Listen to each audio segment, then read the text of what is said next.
I'm one of those teenagers that really likes to party. My story takes me back to when I was 15, 3 years ago, in late October. Myself, my brother, and two other friends of ours were driving back home from a party here in the suburbs. It was raining pretty hard out, so we had to drive around 5 miles an hour. It's not often we got rain that limited visibility, as badly as snow does. Most of us were in a love-hate relationship with the anxiety over the possibility of blindly striking a vehicle or being struck by one. I guess it was the closest thing to being forced into a game of chicken. We finally got into the parkway that surrounds the woods. Visibility was absolutely ridiculous, but fortunately, we were in my friend's SUV, so stopping on a dime wouldn't be a problem. I think all of us had a heart attack when something slammed into the side of the vehicle. It wasn't another car. It was a person. A girl who looked like she'd been out in the rain for days. It wasn't the sort of area that it was a good idea to pick up hitchhikers, but under the circumstances, we made an exception for this poor girl. She got into the back seat with me and my brother. Right away, I knew something was wrong. The most awful smell I'd ever smelt in my life filled the cab of the SUV. I would have thought that any length of time in the rain like that would have been a little bit like a stink, at least washing the stink off, if that makes sense. This wasn't just bad body odor. This stunk of rot, mold, and death. That was the very first time in my life that I had ever come close to vomiting, just by the smell of something.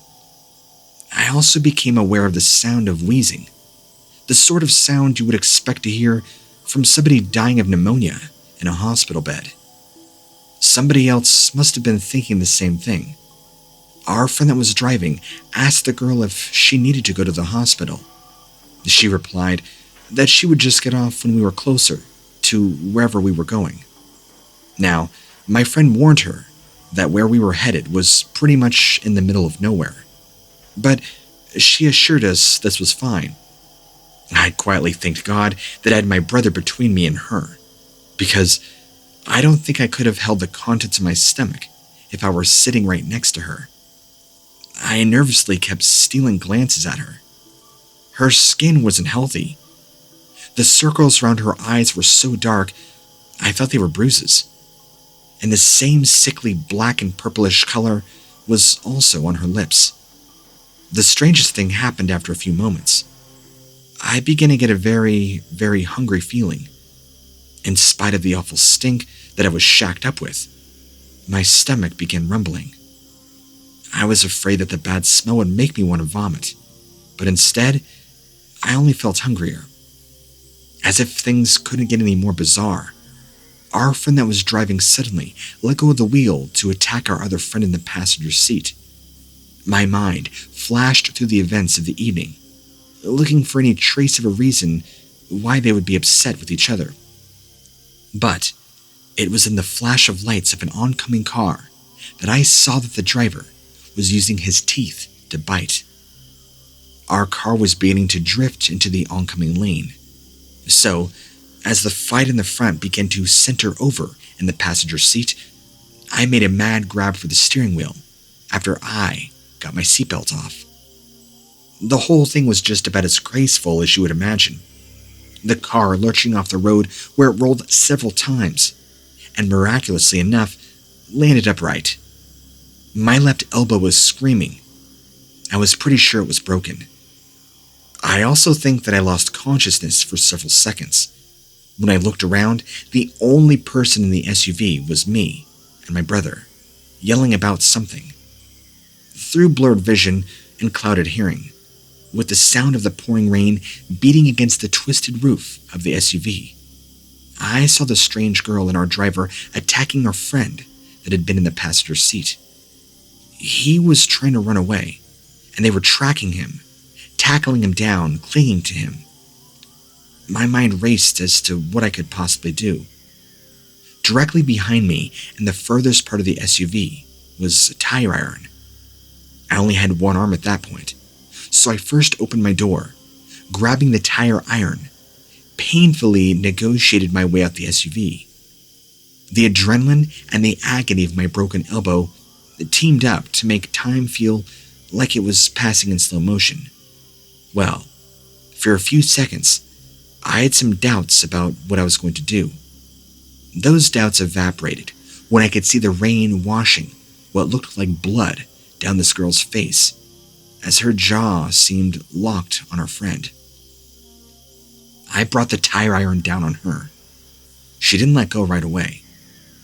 I shook off the shock and I struck a second time, and a third, and a fourth. Like an overgrown tick, she finally let go when there wasn't much left of her head. When she disengaged, our driver disengaged as well.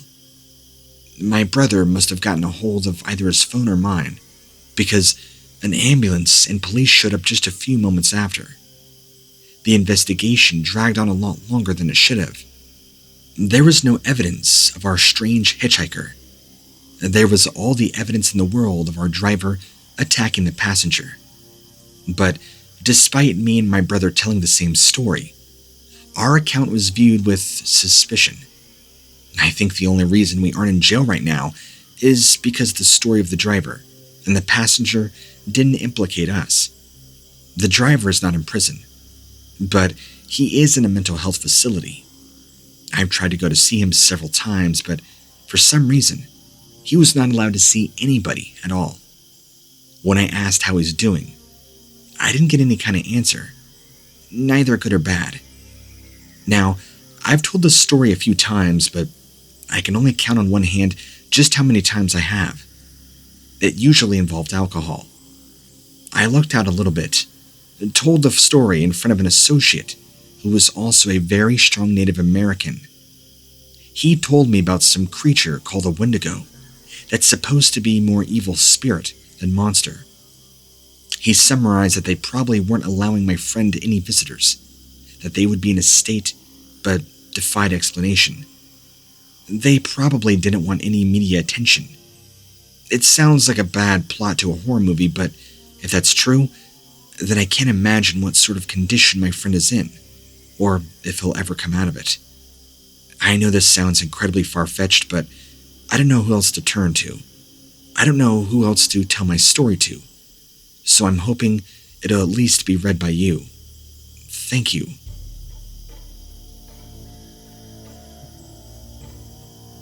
When I went camping years back, I saw the one thing that changed my mind about there being any kind of beauty or serenity in nature. I no longer see the trees, I see the shadows. I no longer hear the birds. I only hear the wolves and any sounds of snapping twigs. It was me and several friends. We chose to camp next to a creek. It would be the easiest way to find our way back to civilization. So we just followed the creek out until we found a satisfactory spot. And then, when we were done, we would follow it back. We had a pretty good fire going. It was at that level of intoxication where I was trying to make torches out of whatever I could find on the forest floor. I wasn't doing a bad job. I turned around to see a shape coming up out of the creek, and at first, I thought that one of my friends had slipped into the water, which would have been nuts considering how cold the night was. As this shape continued to emerge out of the water, I could then see the murky water pouring out of the holes in its chest, and its mouth hanging wide open. The skin of the cheeks being papery, stretched so thin, I thought they would tear. The body was like a very tall person's, but the head was like somebody tried to take a human head and sculpt it into a deer's. Long nose, jaws, and antlers. And the most horrible smell in the world wafted over to me. It was like breathing pure airborne disease. The thing began to lumber towards me, and I scrambled out of its way, got close to the fire. My words were slurred, and in my panic, I wasn't able to say much more than a mush. My friends looked at me like I was doing acid. and a ghoulish howl from the monster as it began to come within the edge of the light. I stopped jabbering and pointed. This close to my friends, it dwarfed all of us, standing at least a good 7 feet tall. I somehow found it within myself to take one of my redneck torches and begin waving it, the fire, in front of the monster's face. It swatted it at me like it was a mosquito, but it definitely did not like the fire. One of my friends got the hint, poured our lighter fluid on the ground by squeezing it into a jet. The flames carved a path to the monster's feet, and it danced to avoid them. But it was too late. The legs kindled surprisingly well, and the thing retreated. We could tell that we were living on borrowed time, so we grabbed our bare essentials and left. We eventually went back for the rest of our things, but it took us quite some time.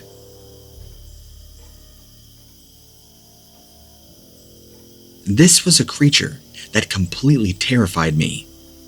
I was about 8 years old. My family had gone to North Florida for a vacation. We were staying in a small cabin that sat on Lake Seminole, and the surrounding area was all wilderness. It was pitch black outside, except for some light from the full moon overhead, when I heard a big thud on the front porch. I thought there might be an alligator on the porch or something. I was eager for a look, but none of the windows on the porch were just straight glass. They were all ornate and colored and carved into complicated geometric facets. A voice that sounded eerily like my mother's asked me to open the door. I was almost sure that my parents were in their bedroom for the night, but I was a kid and curious. I wasn't entirely stupid. I snuck out the back door, peeking around the corner of the front porch. I don't know how I managed to surpass my scream, but what I saw standing at the front door was not my mother. It wasn't even human. I looked, and it just seemed like time seemed to elude it. Its lipless mouth asked me if I was still there, and it said that Mommy didn't want to wait forever outside. It looked like a freshly exhumed mummy, minus the wrappings. It had black and broken antlers jutting out of its skull. The very sight of it made my heart stop. I ran back inside as quietly as I could, and in my terror, I thought it had picked up on my presence and began to pursue me. I guess I didn't know what I was in for. But I was inside before it could get me. I hid in my bedroom, ignoring the knocks that persisted. For some reason, my parents never answered.